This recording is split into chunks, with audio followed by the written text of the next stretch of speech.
Welcome back again, my dudes!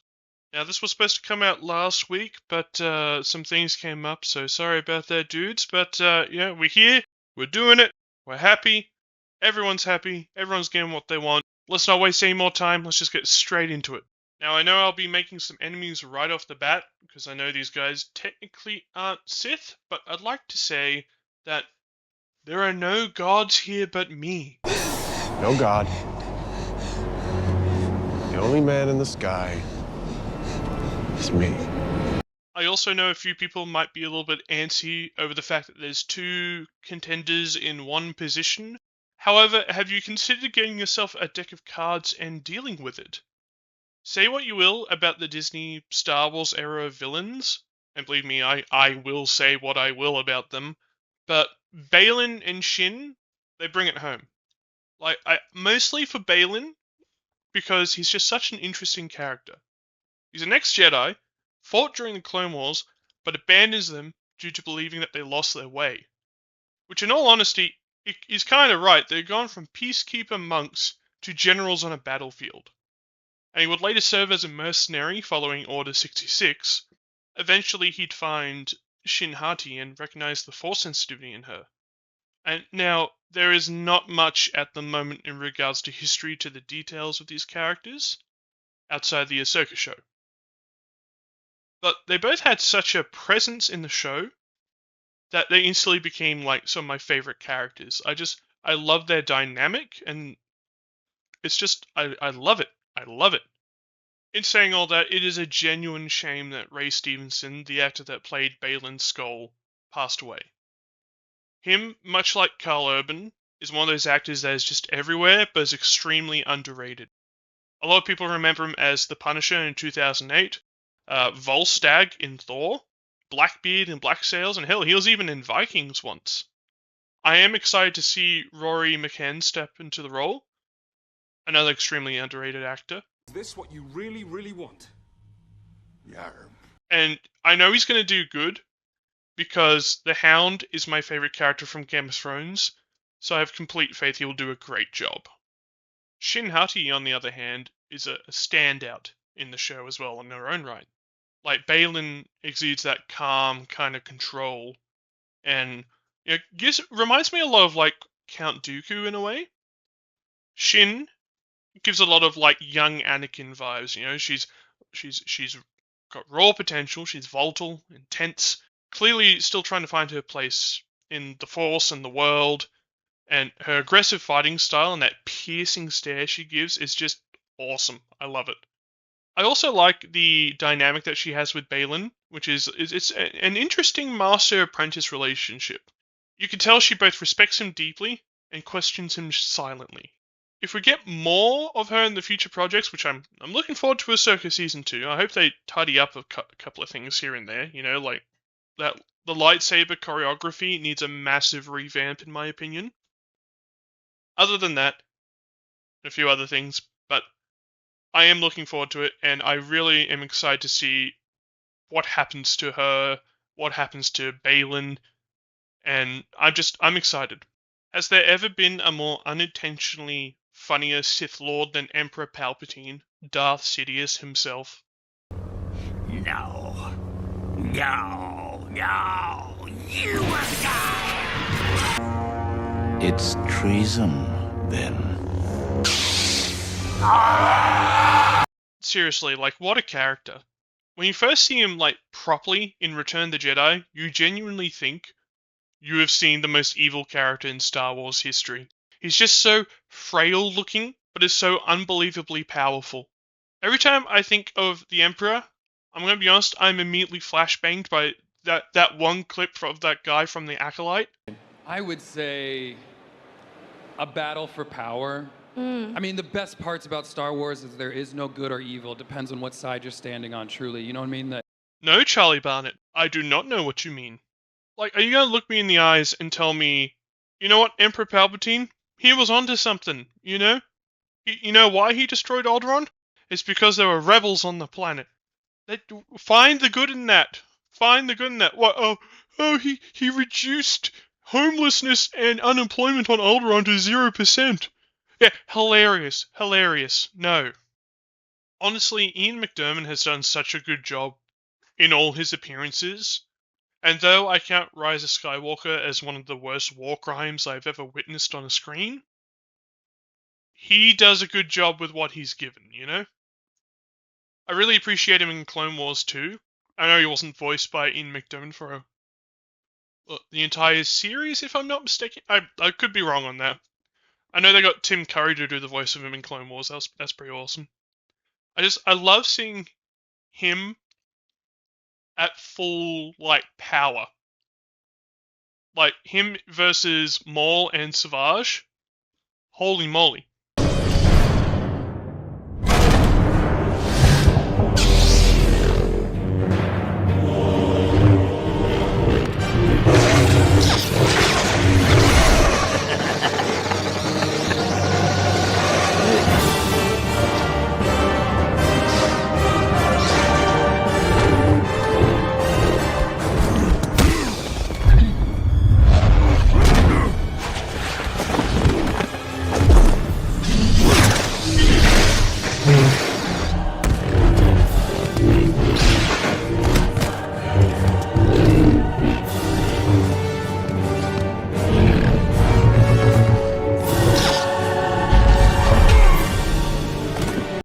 I've seen a lot of people saying that they'd really like a TV show of Palpatine as an apprentice to Darth Plagueis. And I say, let's do it, you know? There's lots of cool actors you could get to play a young Palpatine. I mean, you got James McAvoy, Jamie Campbell Bower, Tom Hiddleston, Tom Felton. I mean, I reckon it could be awesome. Just keep the cast of The Acolyte far away from it and we'll be fine. Who was outside and just a fan coming in, that was what was so beautiful and interesting to me. You know, people have been talking to me online about how Darth Vader is such a bad person. It's very clear, and it's very well established from those actions. But if you can't look and see that Anakin blowing up the Death Star possibly killed millions... Get out!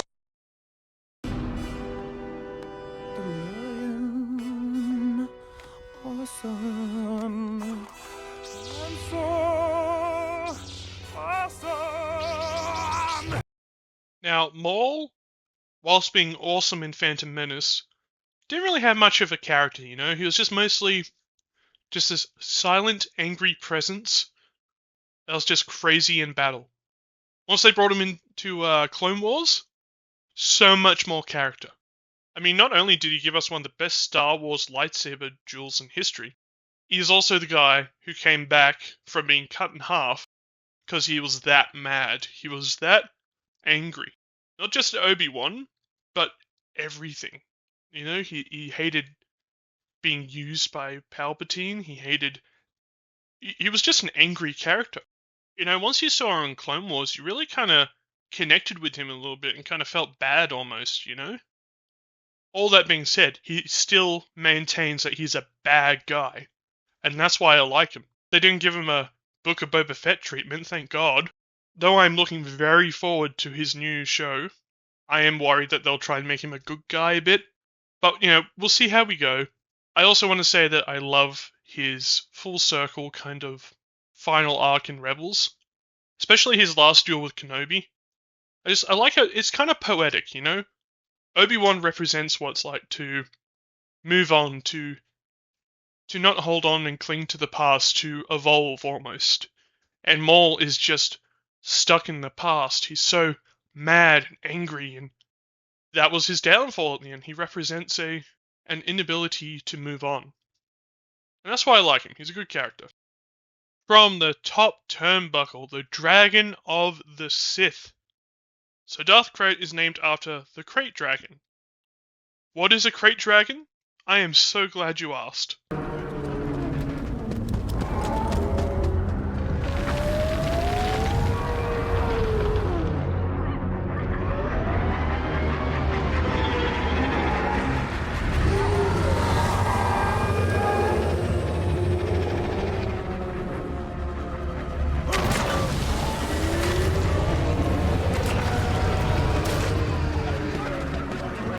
This guy, I am not even joking, this guy has the craziest life I've ever seen on a Star Wars character. So, look, check it out. This is going to be dot points I've written down, okay? born to an ex-Jedi Knight called Sharad Het and a Tusken-raised human woman named Kashyyyk. Not the planet, just Kashyyyk. So he was raised as a Tusken, and also informally in the ways of the Jedi by his father. Aurra Singh kills his father, so he tracks her down and hands her into the Jedi, becomes a Padawan of Ki-Adi-Mundi, becomes a General of the Republic during the Clone Wars, becomes a Jedi Master, survives Order 66, gets his arm cut off by Obi-Wan Kenobi, becomes a bounty hunter, finds a Sith holocron and falls to the dark side, becomes a prisoner of the Yuzong Vong, escapes and re-establishes the Sith Order, abolishes the rule of two, transfers his life force into clones of himself, defeats the space goddess Abeloth with the help of Luke Skywalker, re-establishes the Empire, takes over Coruscant, sends his apprentice to kill a descendant of Luke Skywalker, tries to take over the body of a different Skywalker, and then is eventually killed by that Skywalker. That is 200 years of bullshit he caused. I've always personally enjoyed the Tuskens, and to hear that one of them becomes a Jedi and then becomes a Sith is awesome. I love that he not only experiences all of Clone Wars and original trilogy, he goes on way past when the sequel trilogy is set. And the sequel trilogy doesn't exist in this continuity, thank God, because you can tell because Luke is actually a good character here.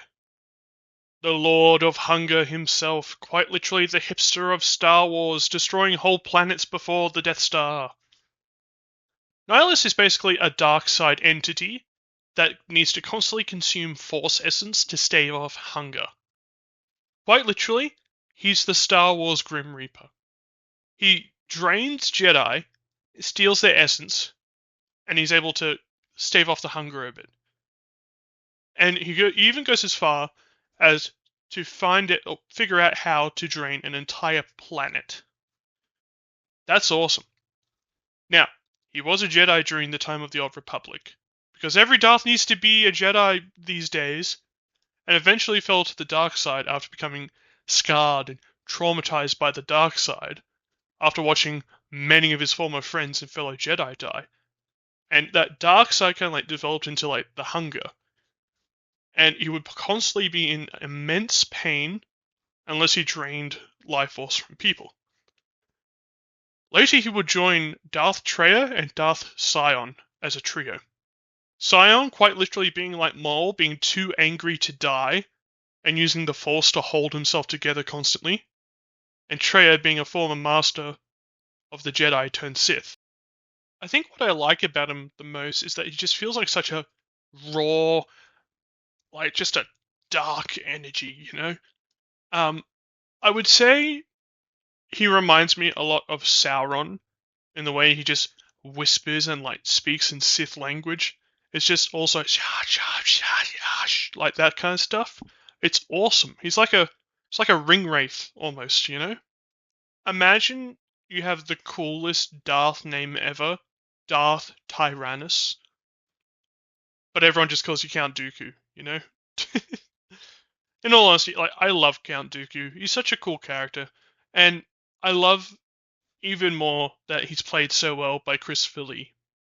And when I was younger, back when I didn't really learn names of actors, every time I saw him, I'd be like, "It's Saruman! Holy moly!" I always really appreciated seeing other lightsaber designs, especially during the prequels. Of course, everyone went crazy for the double saber that Maul uses in Phantom Menace. But I feel like Dooku's lightsaber gets overshadowed a bit by that, how cool is it that this guy is like a dueling master, and he has a curved lightsaber, and he uses a fencing style for his attacks? How cool is that? Come on. I also just love that he's just not straight up just a villain, I like to think of him as the template for what they use for Baylan Skoll at times. They both regret having to kill Jedi, or don't seem to want to be evil overlord type deals. They've grown spiteful of the Jedi Order, and they want something else. And that's when they're groomed or entrapped into the dark side, because Palpatine just pounces and kind of sows the seeds of becoming a Sith. It's It's just, I like it, you know? It's just... Can we talk about how it was revealed in episode 2 that there's a evil guy in charge of the Senate, and then they never followed it up? You know, it just, what the hickory doodah was that? But okay, it's fine. I also love that they expanded his story in Clone Wars, and I know they have books that go into all that, but there's just something special about that Clone Wars style animation, you know?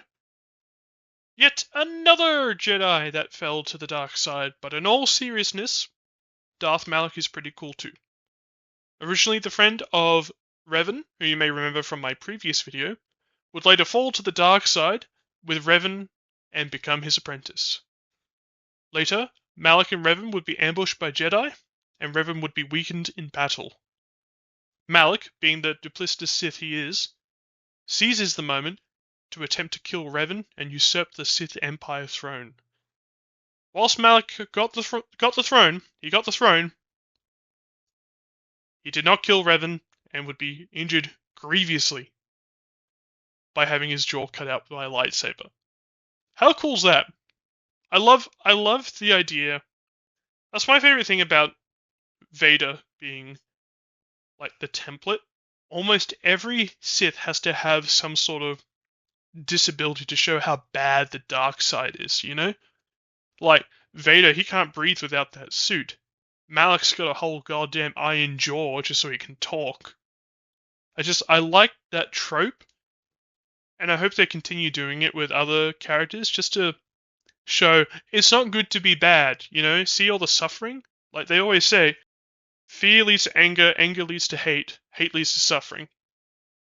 And that's the path of the dark side. And you see it with every Sith character nearly. And I love his design too. I love that it isn't just black robes, which look awesome on characters like Nihilus, Sidious, Vader, but I enjoyed the mixing up a bit with the red. It makes him stand out more and more of his own character, you know, instead of just a copy-paste Sith. Oh, you think darkness is your ally? You merely adopted the dark. I was born in it, molded by it. I didn't see the light until I was already a man. By then it was nothing to me but blinding. The shadows betray you because they belong to me. Before we get into him, I've got a hell of a fan cast for this guy. You'll never guess who. Now, this is actually a bit of a contentious point, simply because you have Darth Bane from the comics, and then Darth Bane from the Clone Wars. And, you know, a lot of people argue they're like two different people because they have two different looks. I'm just going to lump them together because, you know, why not have two awesome characters as one, you know? Now, Darth Bane earns his place here because I find him so interesting. For those who don't know, Darth Bane was the one that invented the Rule of Two, which is the ruling that there shall ever only be two Sith, a master and an apprentice. This is so the apprentice has something to aspire to and then eventually betrays the master to become the master. It's, you know, it's the whole Sith code. It's all about betraying your master. And then when you become the master, then you may take on an apprentice. And your whole goal in life is to raise them to be better than you. And if they fail, then that means you failed. Now, the reason why he did this was because back in the day, there was like hundreds, if not thousands of Sith. And they just kept betraying each other in a circle of self-destruction. So Darth Bane arose as the last Sith after a massive like Jedi-Sith fight. And said, you know what? I'm not too big on the idea of us all killing each other. Now, I know I might get a bit of hate for it. I really prefer his look in Clone Wars. It just looks like a medieval Sith.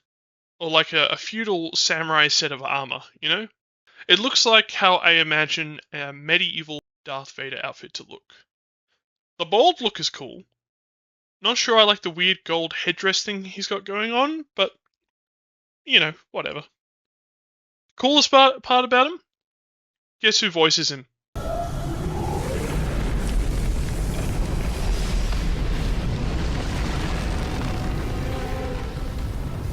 Why do you come to my tomb, Jedi? To learn. Do you know who I am? Yes. Darth Vader. The ancient Sith Lord, you are. And know why I am not forgotten? Created the rule of two. You did. The Sith killed each other, victims of their own greed. But from the ashes of destruction, I was the last survivor. I chose to pass my knowledge on to only one. I created a legacy so resilient that now you come before me. Have you come to be my apprentice? Yep, that was Mark Hamill himself, Luke Skywalker, doing the voice. And you can really hear that Joker inflection being used. I love that. Also, this is one of the extremely few times that we see a Sith Force ghost. I like that you can see how he's just burning with hatred. He's just absolutely molding whilst being dead. Now, it could be argued that during the scene that it's just the dark side conjuring his Force ghost, and it's an illusion. But I like the idea of it actually being him better. I think that makes it way cooler. Now, I was really torn between putting Darth Maul here instead of Darth Malgus, but I think Malgus gets it just by that little bit. This guy is just rage incarnate. Darth Malgus is everything you'd want out of a Sith in a cinematic trailer. If you've never seen the Old Republic cinematics, pause this video, go watch Return, Hope, Deceived, and Sacrifice. You'll thank me later. What I love about Malgus is that he's a brutal, hulking powerhouse of a Sith. He's not just an extension of the Emperor. He's got this just cold kind of philosophy, and he believes the Sith Empire can only survive by evolving beyond the traditional Sith dogma of betrayal and infighting. He's kind of like Darth Bane in that way. He sees everything going wrong, and he believes he can make it better. I also really like his voice acting. You can tell he's just angry and just not having the best of days any day. But he's very similar to Vader. He's got that calm rage, you know what I mean? And his armor design, just the entire look of him is just awesome. And like I brought up earlier in the video, he's a victim of that every Sith Lord is suffering in some way. With him, he's got half a face missing basically, so he's got that rebreather on. What makes him stand out to me is he feels like a tragic figure too. He's not necessarily evil for the sake of it. He genuinely thinks he's the only one who can save the Empire from itself, even if he has to kill everyone to do it. He's a necessary evil. And finally, at number 1, we've got the man himself, Darth Jar Jar. I'm joking, don't worry, guys. Now, I know a lot of people will say, oh, it's Vader, oh, what a surprise. Well, just have you considered that it's Vader? Yeah. In all seriousness, though, he's the blueprint for every Sith. Every Sith you've ever seen, it can all be traced back to this guy right here. Anakin Skywalker's entire descent into Darth Vader is such an emotional arc, He's the reason half of us fell in love with Star Wars in the first place, if we're going to be honest. From the moment you hear his breathing, you know something's going down. No Sith in history has matched the pure cultural dominance that Vader has. He's fear, he's wrath, he's tragedy, but he's also hope in the most unexpected way. He isn't just that he's powerful. And don't get me wrong, that hallway scene in Rogue One is still beautiful. But he's a deeply laid character. He's a cautionary tale. It's about losing yourself to anger, being manipulated, thinking you're doing the right thing until it's already too late. I think one of my favorite parts of him is his design. It's just so imposing, and I love that they play that up in every appearance I've seen of him. Like, every time you see or hear Vader in a game or a show or something like that, they're doing right by him. No matter what else is going wrong in a show, like Kenobi's just become the new Luke Skywalker and to become a hobo, or Rebels is feeling a little bit kiddie. In comes Vader, and you hear that breathing and that silhouette of the helmet. You're screwed. You're dead. I love the fact that his helmet is just. I believe they used a samurai helmet and a German SS helmet as the design template, and just built off from there. And I have seen people say before, oh, the Empire isn't completely, based off of World War II Germans. And I'm like, you sure about that, pal? I mean, are you sure about that? Are you sure about that? Are you sure about that?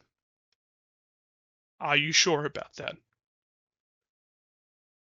But I think it really builds up that kind of authoritarian, kind of fascist look to him that just solidifies this is a bad guy. And he is. Because like I said in the previous video, I separate Anakin and Vader as two different people. And Vader is just evil incarnate. That's why he's number one. And that's the video. I hope you all enjoyed. It was very fun to make. I had a very good time making it. Hoping to get some more videos out soon, so I'm very excited for that. I'm rubbing my hands together as we speak. Now, the next video will probably be that Batman video I promised, so I'm excited for that one. Why don't you pop in the comments if you preferred a certain Sith Lord or another. I'd love to hear from you guys. I love talking with my audience. We'll be doing a Halloween special very soon, so I'm looking forward to that one. I can't tell you guys what it is yet, still brewing, still being made, still in the planning process, but I'm very excited. Other than that, let me know if you guys want anything else in the comments. Happy to talk to you. Until then, this is the T-Visor, signing out.